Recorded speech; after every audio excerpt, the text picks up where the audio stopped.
It's Matt Santagapita from the Mulligan Realty Group, and this is another episode of our Monday Market Update on June 10th. So, what's going on in the market today in London, Ontario? Well, 5 days ago, the Bank of Canada decided to finally decrease the overnight lending rate. They dropped the overnight lending rate by 25 basis points. Now, obviously, I think home buyers and probably every Canadian is happy about this, and rightfully so. I mean, interest rates did increase at the fastest pace that we've ever seen in modern times, let's call it. So it's great news. However, I mean, let's just be honest. It's 25 basis points. It really is just a start. And has it really done anything to the market yet?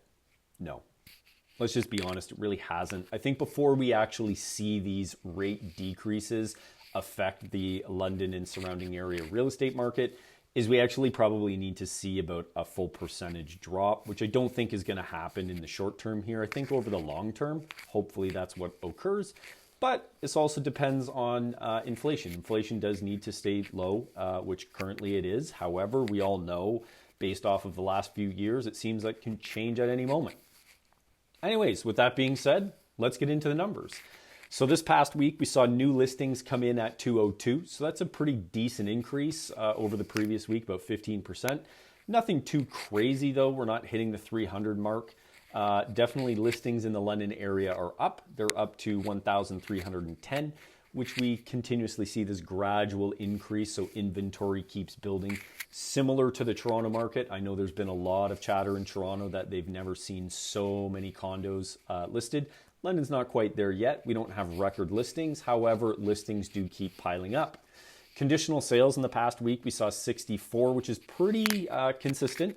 So let's just say that aspect of the market has stayed the same. Sold pending, we're sitting at 120, which is a little higher than normal. The past 2 months, we've averaged about the 102 to 109 range.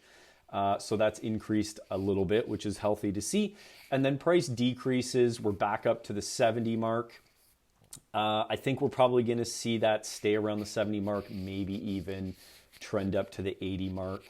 At the end of the day, if something's sitting and no one's buying it, it means that the market is not seeing your list price. There's no other way to explain it other than that. Anyways, if you got any questions, again, feel free to reach out. I know that there's been a lot more, questions and conversation about what to do with these rate decreases that are occurring. Every situation is different. There's no easy way to time the market. I know you start to hear some people who are chattering about timing the market on rates. When should you go up to maximize, the best time to sell your home and then to buy a home? I mean, the reality is, you need to sit down with an expert. You need to be transparent on what you're looking to accomplish. And each situation is different, and that's where the experts come in. So if we can help, please reach out to the Mulligan Realty Group. We are here to help and answer any of your questions and give you professional guidance. And again, this is Matt Santagapita, and this has been another episode of our Monday Market Update.